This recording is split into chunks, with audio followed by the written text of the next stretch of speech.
If you fill a bird feeder in your backyard, you're not just inviting cute chickadees and bright cardinals. You're also ringing a dinner bell for some of the most aggressive, destructive, and unwanted birds in North America.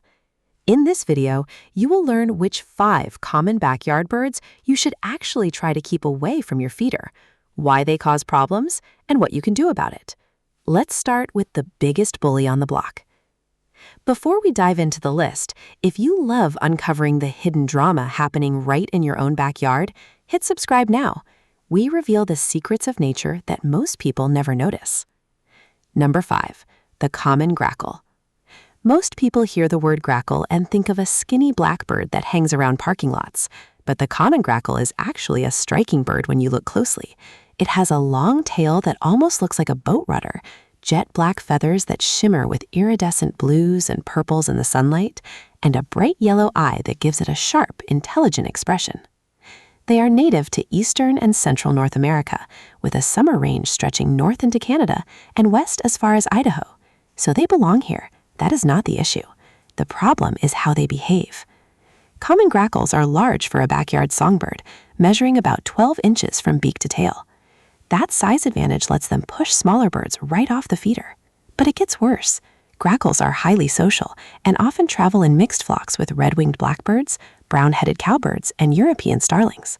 When a single grackle finds your feeder, it usually signals that dozens of other blackbirds are coming. Within an hour, your quiet feeder can turn into a chaotic mob scene, with birds squabbling, seed flying everywhere, and every shy species like finches and titmice chased away. Grackles also have a taste for suet and will tear through a suet cake in a single afternoon. If you want to keep them away, try using a feeder with shorter perches or a weighted mechanism that closes when a heavier bird lands. It is not foolproof, but it helps.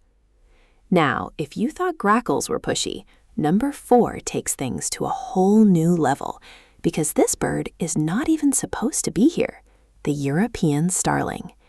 You have seen them 1,000 times. They are stocky, short-tailed birds with dark feathers that up close reveal a dazzling speckled pattern of purples, greens, and bronzes. They were introduced to North America in 1890 when a group called the American Acclimatization Society released about 100 starlings in New York Central Park. That was a literary enthusiast's attempt to bring every bird mentioned in Shakespeare to America. Today, there are over 200 million European starlings across the continent. They are one of the most successful invasive birds in history, and your bird feeder is their favorite fast food restaurant. Starlings travel in enormous flocks. When they descend on a feeder, they do not just visit, they occupy. They are aggressive, loud, and messy.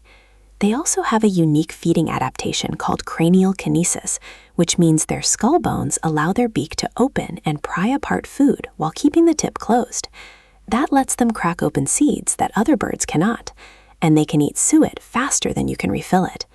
But the real problem goes beyond the feeder. European starlings are cavity nesters. They will take over birdhouses, tree hollows, and any small space they can squeeze into. They drive out native cavity nesters like bluebirds, woodpeckers, and chickadees. They also pile in nesting materials so aggressively that they sometimes bury the eggs or young of other birds. If you see starlings around your feeder, you want to address it quickly.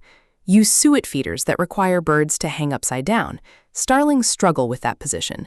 And avoid open tray feeders, which give them the easiest access. Number 3 is the bird that is not coming for your seed. It is coming for the birds at your seed, the Cooper's hawk. If you have ever stepped outside and heard a sudden explosion of panicked bird calls, followed by a split-second streak of gray and rust flashing through your yard, you have met the Cooper's hawk. These raptors are built for speed and precision through dense cover. They have long tails for sharp turns, short rounded wings for quick acceleration, and a body shape perfectly designed to ambush birds at feeders. Cooper's hawks eat medium-sized birds like robins, mourning doves, blue jays, and even woodpeckers, but they will also take smaller birds when the opportunity arises. Bird feeders act as bait stations for them. Where birds gather in predictable concentrations, a Cooper's hawk learns to patrol the area. Some individual hawks stake out specific feeders for weeks at a time. This can be distressing if you have grown attached to the birds visiting your yard. Watching a hawk snatch a mourning dove mid-feeding is jarring. But there is a nuance here. Cooper's hawks are native and protected under the Migratory Bird Treaty Act. You cannot harm them or trap them. And honestly, their presence often signals a healthy ecosystem with plenty of prey. If you want to protect the birds at your feeder, place feeders near dense shrubs or evergreen trees. This gives smaller birds escape routes and cover. If the hawk visits too often, take your feeders down for a week or two. The hawk will move on to find food elsewhere. If the Cooper's hawk is nature's backyard predator, number 2 is something much more insidious, the brown-headed cowbird. This bird does not destroy your feeder physically. It destroys the future of every other bird that visits.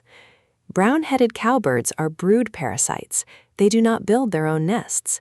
Instead, a female cowbird watches for other birds building nests, then sneaks in and lays one of her own eggs among the host's eggs.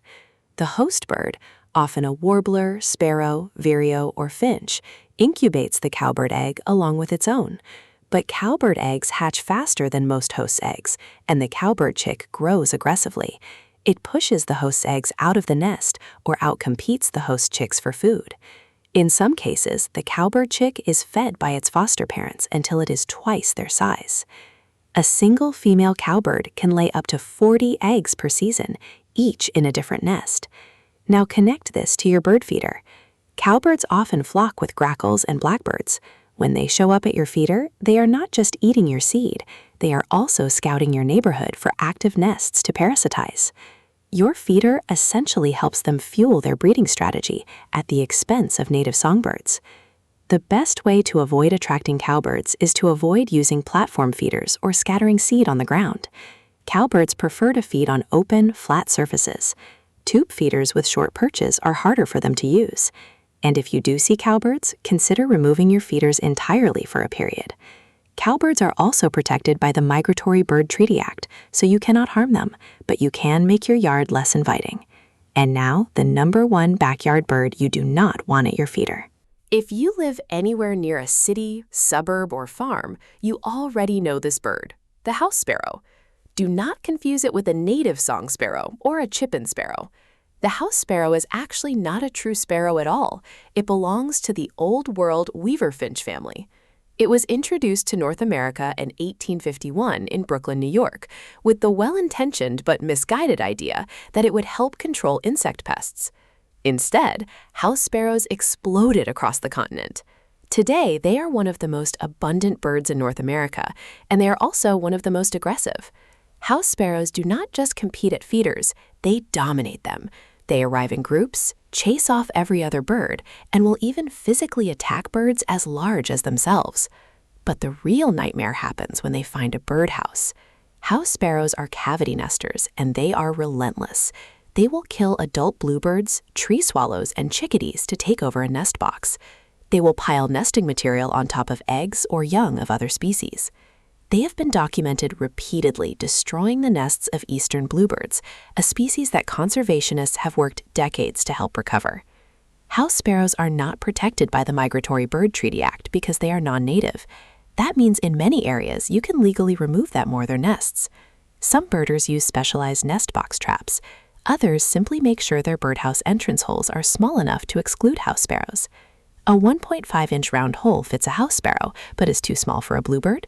Actually, no. House sparrows can squeeze through anything a bluebird can.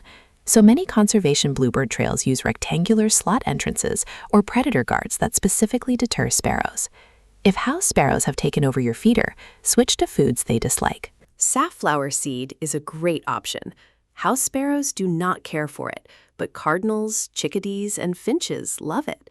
Tube feeders with short perches also make it harder for them to feed. Backyard bird feeding is one of the most rewarding ways to connect with nature. But once you know which birds cause problems, you can make smarter choices about what feeders you use, what seed you offer, and where you place everything. It is not about hating any bird species. It is about giving native and timid birds a fair chance at the table. If you found this helpful, please subscribe to Wings of Nature for more hidden truths about the wildlife living right outside your door.